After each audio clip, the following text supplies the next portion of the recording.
बिस्मिल्लाहिर्रहमानिर्रहीम। अस्सलाम वालेकुम दोस्तों, मैं हूं शाहिद नईम। गिट और गिटहब के ट्यूटोरियल में आपको खुशामदीद कहता हूं। दोस्तों, आज की वीडियो में कुछ गिट की कमांड्स पढ़ेंगे। अगरचे वो बहुत बेसिक सी कमांड्स हैं लेकिन बहुत इंपॉर्टेंट हैं। तो इससे पहले कि हम अपनी वीडियो का आगाज़ करें, तमाम वो दोस्त जो इस चैनल पर नए हैं उनसे गुजारिश है कि अगर अभी तक आपने हमारे चैनल को सब्सक्राइब नहीं किया तो चैनल को सब्सक्राइब कर लीजिए और उसके साथ नज़र आने वाले बेल के आइकन पर क्लिक करना मत भूलें। इससे ये होगा कि हमारा एक लॉन्ग टर्म रिलेशनशिप एस्टेब्लिश हो जाएगा। जब भी हम कोई नई वीडियो अपलोड करेंगे आपको उसका नोटिफिकेशन मिलेगा और आप उससे भरपूर फ़ायदा हासिल करेंगे। अब बगैर ताख़ीर के चलते हैं कंप्यूटर की स्क्रीन पर और आज की वीडियो का आगाज़ करते हैं।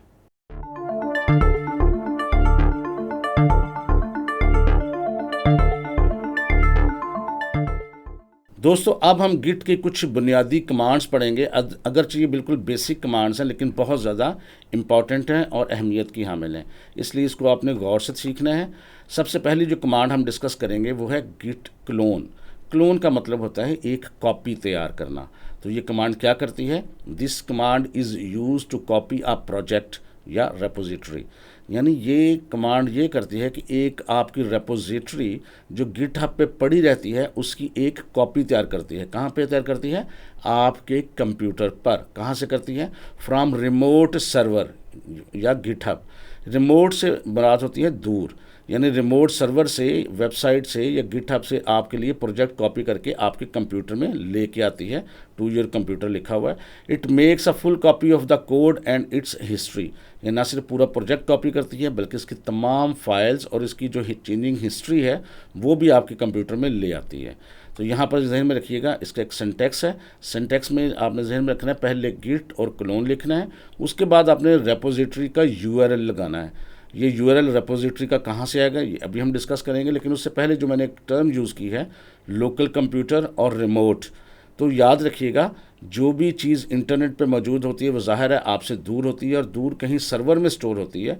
तो रिमोट या रिमोट सर्वर से मुराद होती है इंटरनेट पे पड़ी हुई चीज़ या दूर पड़ी हुई चीज़। तो जब भी हम रिमोट का लफ्ज़ इस्तेमाल करेंगे तो इसका मतलब है वो कंप्यूटर जो सर्वर है और आपका जो डाटा है गिटहब के ज़रिए उसने जो स्टोर किया हुआ है उसको हम रिमोट का लफ्ज़ बोलेंगे। और अगर हम लोकल का लफ्ज़ बोलेंगे तो उसका मतलब होता है आपका अपना कंप्यूटर जो आपके सामने है, लैपटॉप जो आपके घर में है जिस पे आप काम करेंगे। तो लिहाजा इस टर्म से आपने कंफ्यूज नहीं होना। जब भी रिमोट का लफ्ज़ इस्तेमाल किया जाए तो इट मीन्स जो इंटरनेट पे डाटा पड़ा हुआ है और उसको आप दुनिया में कहीं भी एक्सेस कर सकते हैं। और लोकल से बात करेंगे जब, तो लोकल से मुराद वो कंप्यूटर जिस पर आप अपने घर में बैठ के, ऑफिस में बैठ के काम कर रहे हैं। अब हम देखते हैं कि जब गिट क्लोन की कमांड इस्तेमाल करनी है तो रेपोजिटरी का यूआरएल कैसे आना है। उसके लिए जल्दी से हम चलते हैं गिटहब के अकाउंट के अंदर और देखते हैं कि हम किसी भी रेपोजिटरी का लिंक कैसे कॉपी कर सकते हैं। तो दोस्तों, गिटहब का अकाउंट मैंने लॉगिन किया हुआ है और मुतलका जो रेपोजिटरी है जिसको हमने कॉपी करना है उसको भी मैंने खोला हुआ है। चूँकि यहाँ पर हमारे पास एक ही रेपोजिटरी है क्योंकि हमने अभी एक ही बनाई है और वो भी शाहिद नईम डैश डमी के नाम से, ताकि हम आपको सिखा सकें। जब वो खोलेंगे तो इस तरह की स्क्रीन आपके सामने होगी। अगर आप अपने राइट साइड पे देखें तो ग्रीन कलर का यहाँ बटन नज़र आएगा। अगर आप इस पर एक दफ़ा क्लिक करते हैं तो यहाँ पर आपको नज़र आएगा HTTPS SSH इस तरह की चीज़ें। तो आपने HTTPS को सिलेक्ट करना है जो पहले से ही सिलेक्ट होता है और उसके नीचे उसका लिंक बना होता है। आप चाहें तो इसको कॉपी कर लें। कॉपी करने का आसान तरीका ये है, इसके सामने ये देखें कॉपी का एक आइकन बना होता है, बटन सा बना होता है। इस पर आपने एक दफ़ा क्लिक करना है तो इस पर टिक का निशान लग जाएगा।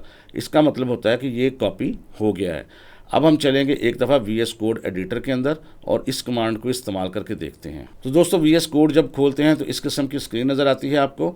और यहाँ पर ये देखें मैंने एक अपना फोल्डर खोला हुआ है जिसका नाम है डमी प्रोजेक्ट, जो हमने पहले बनाया हुआ है। और अगर ऊपर स्क्रीन पर देखें टॉप पर तो वहाँ पर भी आपको डमी प्रोजेक्ट नज़र आता है। इसका मतलब होता है इस फोल्डर में हम काम कर रहे हैं। अगर आपने ये पहले खोला हुआ है तो अच्छी बात है, नहीं खोला हो तो मैं आपको एक दफ़ा बता भी देता हूँ कि ये खोलना कैसे है।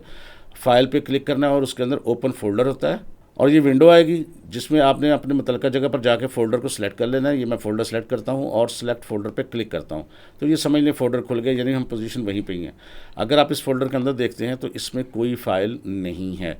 अब आपको पता है कि हमने टर्मिनल खोलना होता है। टर्मिनल खोलने का आसान तरीका ये है कि बॉटम पे आपको जहाँ ये ज़ीरो लिखा होता है वहाँ पे क्लिक करें तो ये विंडो आती है और इसमें जाके आप टर्मिनल को सेलेक्ट कर लें तो ये टर्मिनल आपका ओपन हो जाएगा और ये प्रॉम्प्ट भी आपका आ जाएगा। इसमें आपने क्या करना है, आपने लिखना है गिट क्लोन और अभी हम जो यूआरएल कॉपी किया था उसको पेस्ट करने के लिए मैं Ctrl+V प्रेस करता हूँ। उसके बाद हम एंटर प्रेस करेंगे तो ये देखें अब ये कॉपी होना शुरू हो गया, ये देखें जी, अब ये आपका कॉपी हो गया और ये 100% आपका जो वहाँ पर, चूँकि वहाँ एक ही फाइल थी अब इसके अंदर, तो वो जो डाटा आपका इंटरनेट पे गिटहब पे पड़ा था वो यहाँ आ गया। और यहाँ पर देखें ये डमी प्रोजेक्ट के अंदर ये देखें शाहिद नईम डैश डमी की एक फ़ोल्डर है मज़ीद, और इसको रेपो भी कहते हैं। तो यहाँ पे क्लिक करें तो ये रीडमी फ़ाइल है, ये वही रीडमी फ़ाइल है जो हमने वहाँ बनाई थी लेकिन यहाँ पर भी मौजूद है। अब यहाँ पर मैं 2-3 चीज़ें और जो टर्मिनल कमांड्स हैं वो भी मैं आपके साथ शेयर करना चाहता हूँ ताकि टर्मिनल में भी आपको साथ साथ काम करना आ जाए। याद रखिए कि टर्मिनल की कमांड है, ये गिट की कमांड्स नहीं हैं। तो टर्मिनल कमांड्स में जो सबसे पहले कमांड हम देखेंगे वो है cd। cd से मुराद है चेंज डायरेक्टरी, और इसमें क्या होता है कि this command is use to move from one folder या one directory to another in your computer through the terminal और कमांड लाइन। यानी कमांड लाइन के ज़रिए या टर्मिनल के ज़रिए आप एक डायरेक्टरी से दूसरी डायरेक्टरी में मूव करते हैं। इसका तरीकाकार क्या होता है, इसका सिंटैक्स होता है कि आपने cd लिखना है और जो भी फोल्डर का नाम है वो आपने टाइप कर देना है।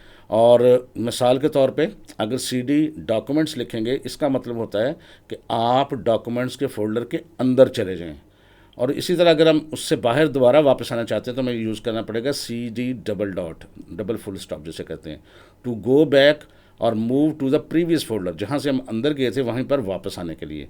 और अगर आपने 3-4 फोल्डर इकट्ठे अंदर जाना हो किसी वजह से, जो नॉर्मली जाते तो नहीं है लेकिन अगर ज़रूरत पड़े, तो cd स्लैश एक फ़ोल्डर का नाम स्लैश दूसरे फोल्डर का नाम स्लैश तीसरे फोल्डर का नाम, इस तरह जितने फोल्डर्स आप चाहें इस्तेमाल कर सकते हैं। तो आप मुतलका फ़ोल्डर में चले जाते हैं। इसको एक दफ़ा करके भी देखते हैं। लेकिन जी टर्मिनल को मैंने थोड़ा क्लियर किया है, और क्लियर करने के लिए आपको पता है क्लियर कमांड होती है, और क्लियर कमांड के बाद अगर आप यहाँ पर ls लिख दें तो आपको क्या करता है, ये लिस्ट दिखाता है। और यहाँ पर देखें लिस्ट में दिखा रहा है वो आपको कि आपके पास शाहिद नईम और डैश डमी के नाम का एक फ़ोल्डर है। अब अगर आप इस फोल्डर के अंदर जाना चाहें तो कैसे जाएंगे। अच्छा, एक चीज़ मैं आपको पहले भी बता चुका हूँ, दोबारा बताता हूँ, इसको डिस्कस भी कर लेते हैं। PWD ये क्या करता है, PWD बताता है कि इस वक्त आप किस पाथ पे हैं, आपका वर्किंग पाथ कौन सा है, वर्किंग डायरेक्टरी कौन सी है। तो इस वक्त C ड्राइव पर हम डमी प्रोजेक्ट के अंदर काम कर रहे हैं, और इसके अंदर ls लिखकर हम देख सकते हैं कि इसके अंदर फोल्डर्स कौन कौन से हैं। अब अगर हम जाना चाहते हैं शाहिद नईम डैश डमी के अंदर, तो हम क्या करते हैं, यहाँ पर लिखेंगे cd और फिर लिख देंगे शाहिद नईम डैश डमी और एंटर प्रेस कर देंगे। तो आप देखें उस फोल्डर के अंदर आ जाएंगे। एक दफ़ा मैं क्लियर करता हूँ ताकि रश कम हो। अब अगर हम PWD लिखते हैं तो आपको दिखाता है कि वर्किंग डायरेक्टरी हमारी ये है और प्रॉम्प्ट में भी नज़र आ रही है। तो यहाँ पर इसका मतलब है कि हम इस फोल्डर के अंदर जा सकते हैं। यहाँ पर एक चीज़ और, यहाँ पर अगर हमने वापस जाना हो तो cd डबल डॉट टाइप करके एंटर प्रेस करेंगे, हम वापस आ जाएंगे। अब अगर हम ls लिखेंगे तो देखें डायरेक्टरी ये मौजूद है। और अगर हम cd Shahid Naeem dash dummy लिखते हैं तो हम नए फोल्डर में आ जाएंगे। क्लियर करके एक दफ़ा दोबारा दिखाता हूँ, PWD, तो इसका मतलब है कि हम इस वर्किंग डायरेक्टरी में काम कर रहे हैं। और CLEAR क्लियर लिखकर हम करते हैं। अच्छा, अब अगर हम ls करते हैं तो इसके अंदर आपको रीडमी फाइल नज़र आएगी। अच्छा, अब आपको एक चीज़ मैं और बताना चाहता हूँ यहाँ पे कि जो भी प्रोजेक्ट आपने गिटहब के साथ लिंक किया होता है या वहाँ से कॉपी किया होता है या गिट के ज़रिए आप उसको अपडेट करना चाहते हैं, तो गिट क्या करता है, उसके अंदर एक हिडन फोल्डर जो है वो आपको कॉपी करके देता है, जो आपको यहाँ बज़ाहिर नज़र नहीं आता लेकिन आप उसको देख सकते हैं। अब आपने उसको देखना कैसे है, और वो फोल्डर क्या होता है, वो होता है .git। तो नॉर्मली अगर आप मैक यूज़ कर रहे हों, मैं यहाँ क्लियर कर दूँ ज़रा, तो यहाँ ls-a होता है जो आपको हिडन फाइल्स दिखाता है, लेकिन यहाँ ये विंडोज़ में काम नहीं करता। अगर आप मैक यूज़ कर रहे हैं या लाइनक्स यूज़ कर रहे हैं तो फिर ये काम करेगा। मैं यहाँ आपको करके दिखाता हूँ, देखिए यहाँ काम नहीं करेगा। तो आपको क्लियर दोबारा करता हूँ, क्लियर इसलिए करता हूँ तो आपको रश नज़र ना आए। तो यहाँ पर हिडन फाइल्स को देखने के लिए हम एक टर्मिनल की कमांड जो है वो टाइप करते हैं। और याद रखिएगा ये गिट की कमांड नहीं है, ये टर्मिनल की कमांड है। कमांड में टाइप करता हूँ तो कमांड है गेट डैश चाइल्ड आइटम, और ये दोनों जुड़ी हुई हैं, स्पेस नहीं है इसके अंदर, और आगे स्पेस -फोर्स। इसका मतलब ये होता है कि ये टर्मिनल को फोर्स करता है कि जो भी इसके अंदर आइटम्स हैं चाहे वो हिडन है वो भी दिखा दे। हम एंटर प्रेस करते हैं तो वो देखें अब की बार आपको एक साथ फ़ोल्डर भी दिखा रहा है जो डॉट गिट है। डॉट गिट वो फ़ोल्डर होता है जो आपको ये बताता है कि इस वक्त ये वाला जो आपका रेपो है या ये जो फ़ोल्डर है ये गिट हब के साथ मुंसलिक है। लिहाजा यहाँ पर आपको तब्दीली करेंगे तो वो तब्दीली जाकर आपके गिट हब में भी हो सकती है। तो इस तरह आप ये देख सकते हैं कि क्या ये जो आपकी मौजूदा रेपो है वो गिट हब की रेपो के साथ जो है वो मुंसलिक है, लिंक्ड है या नहीं है। तो इस तरह आप देख सकते हैं, मैं साथ साथ क्लियर भी करता रहूँ। तो ये कमांड आपने नोट कर लेनी है। कुछ और कमांड देखते हैं। तो उसके बाद हम कमांड देखेंगे जी ls, ये इस पर तो हम प्रैक्टिस कर चुके हैं। ls से मुराद है लिस्ट। जो भी आपके फोल्डर के अंदर, आपके रेपो के अंदर फाइल्स एंड फोल्डर्स होती हैं वो आपको दिखाता है। Show list of files and folders in the current directory. तो डायरेक्टरी, फोल्डर, रेपोजिटरी ये एक ही लफ्ज़ हैं, इससे आपने कन्फ्यूज़ नहीं होना। दूसरी कमांड है क्लियर। इससे भी आप पहले भी कर चुके हैं प्रैक्टिकल कि आपका टर्मिनल की स्क्रीन जो है वो क्लियर हो जाती है, प्रीवियस कमांड्स रिमूव हो जाती हैं। एक है PWD, इसकी भी हम प्रैक्टिस कर चुके हैं। प्रिंट वर्किंग डायरेक्टरी, हमें पता लग जाता है कि हम इस वक्त किस पाथ पर काम कर रहे हैं, यानी किस ड्राइव में मौजूद हैं, किस फोल्डर के अंदर मौजूद हैं। Shows the full path of the current folder you are in, आपका जहाँ पर मौजूद है उसका पूरा पाथ दिखाता है। अभी हमने इसको करके भी देखा है, तो ये मैंने आपको लिख के भी दिखा दिया ताकि आपको पता लग जाए। अब ये जो कमांड थी वो टर्मिनल्स की थी, अब जो हम कमांड इस्तेमाल करने लगे हैं वो गिट की कमांड है। तो आपने कंफ्यूज नहीं होना। गिट की अभी तक हमने सिर्फ 2 कमांड्स पढ़ी हैं। गिट क्लोन, यानी जिसके ज़रिए हम डाटा अपने गिट हब के ज़रिए लेके आते हैं अपने कंप्यूटर के अंदर। और दूसरा देखने लगे हैं गिट स्टेटस। ये क्या करता है? This command is use to check the current state of your project. ये आपकी कमांड चेक करती है कि आपके प्रोजेक्ट का करंट स्टेटस क्या है। व्हाट्स चेंज, क्या तब्दीली हो चुकी है। व्हाट्स सेव्ड, क्या आपने सेव किया है, और क्या आपने सेव नहीं किया है। आपको सिंपल लिखना होता है गिट स्टेटस, तो आपको पता लग जाता है कि आपके गिट हब के और इस प्रोजेक्ट के दरमियान फ़र्क क्या है। इसको करके देखते हैं। तो टर्मिनल में हम मौजूद हैं और प्रॉम्प्ट में क्लियर कर चुका हूं टर्मिनल को क्लियर के साथ। अब यहां पर हमने लिखना है गिट स्टेटस और एंटर प्रेस करना है। तो यहां देखें जी मैसेज आया है ऑन ब्रांच मेन। अब ये ब्रांच मेन क्या होती है इसके बारे में हम बाद में बात करेंगे, लेकिन नेक्स्ट लाइन में क्या लिखा है? Your branch is up to date with original या मेन, यानी आपका जो डाटा है वो अप टू डेट है। नथिंग टू कमिट, कुछ भी तब्दील करने की ज़रूरत नहीं है या कुछ भी तब्दील नहीं हुआ। वर्किंग ट्री क्लीन, और सब कुछ सेम है। इसका मतलब ये होता है कि स्टेटस आपको ये बताता है कि आपका जो डाटा यहाँ आपके कंप्यूटर में है वो डाटा और गिटहब का डाटा सेम है, कुछ भी तब्दीली करने की ज़रूरत नहीं है, सब कुछ ओके है।